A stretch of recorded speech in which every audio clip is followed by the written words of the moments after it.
السلام علیکم دوستو، آج ہم آپ کو ایک ایسے ملک کے بارے میں حقائق اور معلومات فراہم کریں گے جو یقیناً آپ کے علم میں اضافہ کرے گی، جو بہت ہی چھوٹے جزیرے کا ملک ہے لیکن ان کے لوگوں کے دل بہت بڑے ہیں اور بہت ہی قدرتی وسائل سے بڑا پڑا ہے۔ ویڈیو شروع کرنے سے پہلے اگر آپ ہمارے چینل پر نئے ہیں تو ہمارے چینل کو سبسکرائب کریں تاکہ ایسی اور ویڈیو آپ لوگوں تک ملتی رہے۔ سری لنکا، جسے سرکاری طور پر democratic social republic of Sri Lanka کہا جاتا ہے، بحر ہند میں ایشیا کے جنوب میں ایک جزیرے کا ملک ہے۔ یہ خلیج بنگال کے جنوب مغرب اور بحیر عرب کے جنوب مشرق میں واقع ہے۔ سری لنکا کا کل رقبہ 65,610 مربع کلومیٹر ہے۔ سری لنکا کا دارالحکومت کا نام سری جے وردھنے پورا کوٹے ہے اور کولمبو سٹی سری لنکا کا سب سے بڑا شہر اور تجارت کا مرکز ہے۔ سری لنکا کے جھنڈے کو شہر کا جھنڈا بھی کہا جاتا ہے۔ جھنڈے میں ایک سنہری شیر ہے۔ جھنڈے کے بائیں جانب سبز اور نارنجی رنگ کی دو دھاریاں ہیں۔ شیر اور رنگ مرون سنہالیوں کی نمائندگی کرتے ہیں جو سری لنکا میں رہنے والے نسلی گروہ ہیں۔ پتے اور سرحد بدھ مت کی نمائندگی کرتے ہیں۔ نارنجی رنگ سری لنکا کے تاملوں کی نمائندگی کرتا ہے۔ سبز رنگ سری لنکا کے مسلمانوں کی نمائندگی کرتا ہے۔ اگر اس کی تاریخ کے بارے میں بات کی جائے تو ہندی آریائی 5ویں صدی قبل مسیح میں سری لنکا کی سرزمین پر ہجرت کر گئے۔ تامل لوگ ہندوستان کے تامل ناڈو صوبے سے آئے تھے اور 3 صدی قبل مسیح اور 1200 صدی کے درمیان سری لنکا چلے گئے تھے۔ سری لنکا کے شمالی حصے پر تاملوں نے حکومت کی جبکہ سنہالیوں نے جنوب پر قبضہ کر لیا۔ پرتگالیوں نے 1505 میں سیلون پر قبضہ کر لیا۔ اس کے بعد ڈچ انڈیا کمپنی نے 1658 سے 1796 تک سیلون پر پرتگالیوں کی قبضہ کردہ جگہ لے لی۔ فروری 1948 کو سیلون ایک ایسی سلطنت میں تبدیل ہو گیا جو خود پر حکومت کرنے کے قابل تھا۔ اس کے بعد بندرانائکے وزیر اعظم بنے اور سنہالا کو سرکاری زبان قرار دیا گیا۔ بندرانائکے کو 1959 میں ایک بدھ راہب نے قتل کر دیا جس کے بعد اس کی بیوی وزیر اعظم بنی اور یہ دنیا کی پہلی وزیر اعظم خاتون تھی۔ مئی 1972 کو سیلون کا نام تبدیل کر کے سری لنکا کر دیا گیا جس کا مطلب ہے روشنی والا جزیرہ۔ سری لنکا کی ثقافت بنیادی طور پر بدھ مت اور ہندو مت سے متاثر ہے۔ سری لنکا 2 اہم ثقافتوں کی میزبانی کرتا ہے، سنہالی اور تامل ثقافت۔ سری لنکا کے روایتی آلات موسیقی میں بیرا، تمایاما، دولا اور ربن شامل ہے۔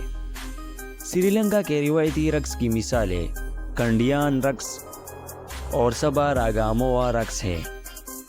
کنڈیان سٹائل رقص سری لنکا میں سب سے مشہور رقص ہے۔ سری لنکا کے مشہور کھانوں میں چاول اور سالن پٹو، کریبات، روٹی سٹرنگ ہوپر، واٹلاپم، گوٹو اور اپم کے پکوان شامل ہیں۔ سری لنکا کا قومی کھیل والی بال ہے جبکہ سب سے زیادہ مقبول کھیل کرکٹ ہے۔ سری لنکا کے لوگوں نے کرکٹ کو عالمی سطح پر پہنچایا ہے۔ سری لنکا کی سب سے اونچی آبشار کا نام بمبرکنڈا آبشار ہے جو UAE میں واقع ہے۔ سری لنکا کا سب سے بڑا کنواری برساتی جنگل کا نام سنہارا جا جنگل ہے جو سباراگاموا کے جنوبی علاقے میں واقع ہے۔ چونکہ سری لنکا ایک جزیرے کا ملک ہے تو اس میں سانپ بہت ہی زیادہ ہے اور ایک دفعہ تو کرکٹ اسٹیڈیم میں بھی سانپ پہنچ گیا تھا۔ انورادھا پورا علاقہ سری لنکا کے شمالی وسطی علاقے میں شامل ہے جو 34 صدی قبل مسیح سے 11ویں صدی قبل مسیح تک سری لنکا کا دارالحکومت تھا۔ سری لنکا کی چائے پوری دنیا میں مشہور ہے اور اسی پوری دنیا میں برآمد کی جاتی ہے۔ سری لنکا میں شراب پینے کی اجازت ہے۔ سری لنکا میں شراب خریدنے کی سرکاری عمر 21 سال ہے۔ تقریباً 70% آبادی کے ساتھ بدھ مت کو سری لنکا میں سب سے زیادہ مقبول مذہب سمجھا جاتا ہے۔ سری لنکا مقدس دانتوں کے آثار کو بھی مانتا ہے۔ جس کے بارے میں بتایا جاتا ہے کہ بدھ کے مقدس دان کا گھر اس کی سب سے قیمتی بدھ عبادت گاہ ہے۔ دار چینی جسے ہم مسالوں میں استعمال کرتے ہیں، اس کی ابتدا سری لنکا سے ہوئی تھی۔ یہ اب بھی اس ملک میں اگائی جاتی ہے اور اسے دنیا میں سب سے زیادہ صحت بخش قرار دیا جاتا ہے۔ سری لنکا تعلیم کو بہت اہمیت دیتا ہے اور اس نے اپنے آئین میں اسے بنیادی حق کے طور پر دستاویز کرنے کو یقینی بنایا ہے۔ سری لنکا میں تعلیم کی شرح 91.9% ہے، جو اسے جنوبی ایشیا میں سب سے زیادہ پڑھے لکھے 10 ممالک میں شمار کرتی ہے۔ سری لنکا مختلف زبانوں، مذاہب اور نسلی گروہ کا گھر ہے۔ زیادہ تر فنکار اپنے مذاہب کی بنیاد پر موسیقی گاتے ہیں۔ سری لنکا میں مختلف معدنیات ہیں، جیسے یاقوت، نیلم، ہیسونائٹ، گارنیٹ سمیت دیگر کی کانکنی سری لنکا میں کی جاتی ہے، یہاں تک کہ ان کے پاس رتنا پورہ قصبہ ہے، جسے سری لنکا میں جواہرات کی سرزمین کہا جاتا ہے۔ سری لنکا کے لوگ بہت ہی دوستانہ اور خوش آئندہ ہیں، اور یہ لوگ بہت ہی قدامت پسند ہیں۔ اگرچہ زیادہ تر ممالک میں ہاتھیوں کو پالنا غیر قانونی ہے، لیکن آپ اب بھی سری لنکا کے کچھ حصوں میں کام کرنے والی ہاتھی کو دیکھ سکتے ہیں۔ جیاسری درخت دنیا کا قدیم ترین انسانی درخت ہے، جو 288 قبل مسیح کا ہے۔ سری لنکا کے مہاونا باغات میں اب بھی پایا جاتا ہے۔ یہ درخت حفاظتی مقاصد کے لیے دیواروں، پانی کی نہروں اور سنہری باڑوں سے گرا ہوا ہے۔